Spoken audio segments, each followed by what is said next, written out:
think when I saw those pictures, basically it showed like if we came up too early, that one girl, how it showed her earlier where she was breathing really heavy on the side of the boat. Maybe that was from her coming up too quick. Pretty much what you'd expect. Brad, it was insane. It was like traveling through time. No shit. Well, it was like traveling through time and accidentally ending up in a dimension where the past is underwater and like everything is covered in barnacles and sharks. Sharks? It was a great reef. Ah. Hey, I thought it was pretty intense.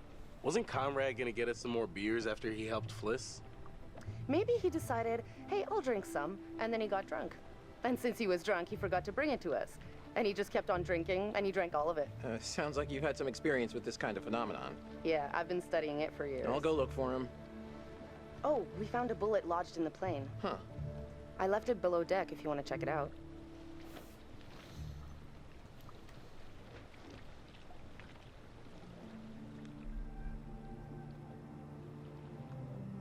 Alex, you're like an open book with a 50-point font.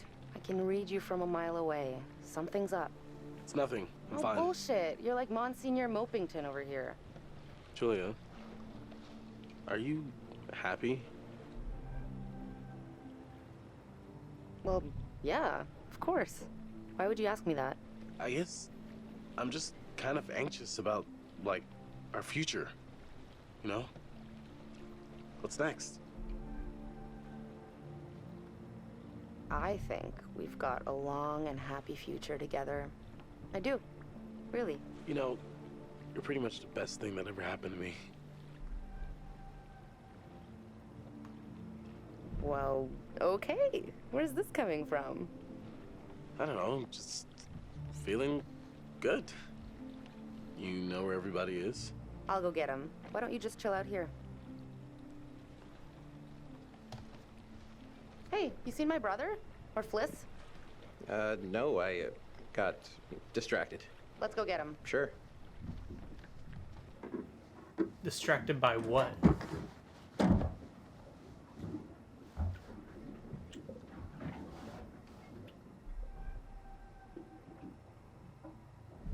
Coast Guard! The Coast Guard are here! What? Everybody flush their meth! We gotta get rid of all this meth! We can't let them take us alive! What the fuck? Oh, brother. Literally. Seriously, you can't fuck around like that, Julia. Oh, yeah, the beers. I was just getting them now.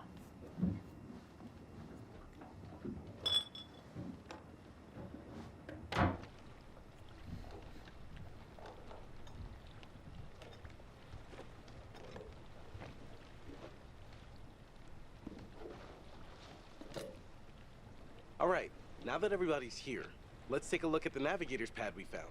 Maybe we can figure out why the plane was out here. Where'd you put it? It's in your case. Okay, I'll go get it. Hey. She was just down there. You all right? Scared. What was that? Preoccupied. Nah, I'm good. Sorry. Didn't realize I was spacing out. Oh, the camera. There's gonna be something horror on this. I already know it. It's already gonna be something there. Does the accident mean we can't do any more diving? Let me just say this once more for the record. Going into that plane was super dangerous, obviously, and twice as illegal. Okay, now damage is done, so we just have to lie about it forever, or else we're gonna go to jail. Well, my lips are sealed. So, I'm telling you, there's gonna be something in here. Sign me up. Can't wait to see this sucker for myself. Cause ghosts show up got on the pad yet? photos. Sorry, I got distracted. No worries. Let's go get it. I'm surprised there was nothing on the photos. Got it. Let's go up.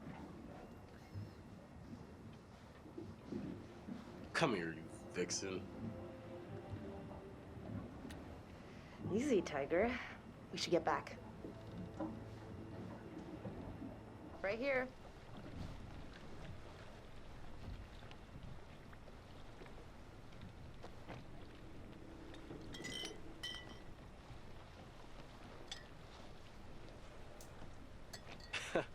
You'll get no resistance there. All right, everyone. Check it out. Manchurian gold. Who wants to find some sunken treasure? So what do you think, Captain? Coordinates? Those are coordinates, all right. Maybe the plane's destination? You think we could get there by tomorrow? It takes a couple hours if the weather stays steady. Wow. You find anything else?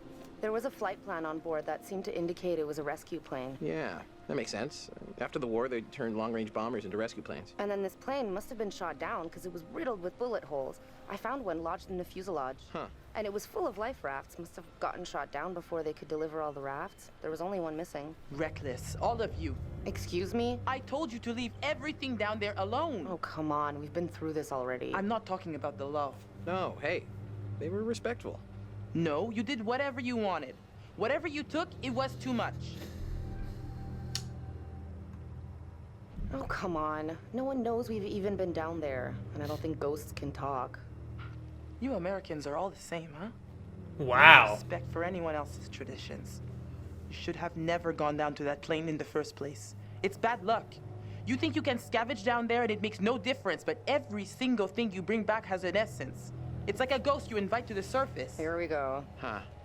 I never thought about it like that. You never think about much of anything. Well, maybe I never heard about such cool ghost stories. They're not cool ghost stories. Not like for fun. People drown in these waters and you have to respect their resting place. Damn straight. Brad, you got a fun ghost story, right? Yeah, sure, but, you know, nothing like what Fliss is talking about. Tell us a tale. Go for it. Let's hear Let's it. hear it. I bet you can spin a good yarn. It's kind of messed up, actually. Let's Scare hear it. away, little bro. Story time. Okay, here goes. This story is true. It had happened right near here, in an old lighthouse. Classic setup. Wait, true story? Where'd you hear this?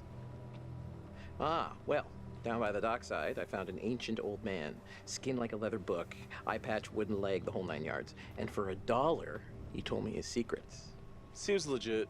The lighthouse stood atop an atoll, isolated from the rest of the world, a lone beacon in the night, a sailor's respite. The lighthouse keeper would hear the waves pounding the rocky shore. One misty morning, he comes upon a woman, covered in blood. She's stumbling down the beach. He hurries to her aid, and she falls into his arms, sobbing. As he hurries her back to the lighthouse, he asks where she's from. He doesn't waste any time. Smooth.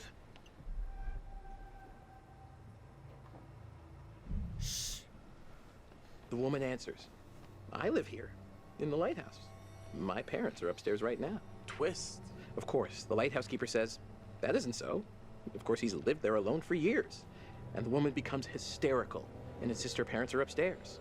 So, they go to the top of the lighthouse, and there, splayed out on the floor, is a man and a woman brutally murdered with an axe. Always an axe. I mean, do people even use axes anymore? I'm just reporting the facts, cliches and all. Chopped up into little tiny giblets with an axe.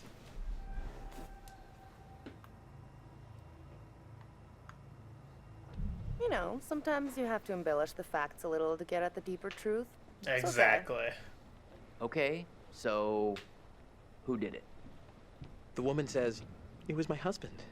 And she turns to the closet. It says, he's in there. Ah, yes, the husband. And that's why I've always been a little weary of marriage. So the lighthouse keeper creeps over to the closet, Poor dude. opens the door, and sure enough, there's a man inside. But he's cut his own throat. Horrified, he looks closer to see the dead man's face in the dark. Closer, closer. And he sees it's his own face. And then its eyes bulge out and screams. So gross. Didn't scare me. Super twist. Nice. Nice one, Squire. You have me going. Pretty cool. I think you told it better last time. Cool story, Yeah. bro. Okay, you've all had your fun. It's the longest There's sunset some weather I've hitting our way. ever seen. No, because according to standard vessel regulation, we're all required one more beer before hitting the hay. What regulations are these? It's standard issue regulatory institutional protocol subdivision 1099. Uh-huh. Where'd you read that? The internet. Oh, so you found a website that tells you to drink beer under every circumstance. I'm just following orders, ma'am. I'm into this website. 10-4, good buddy. And I'm out.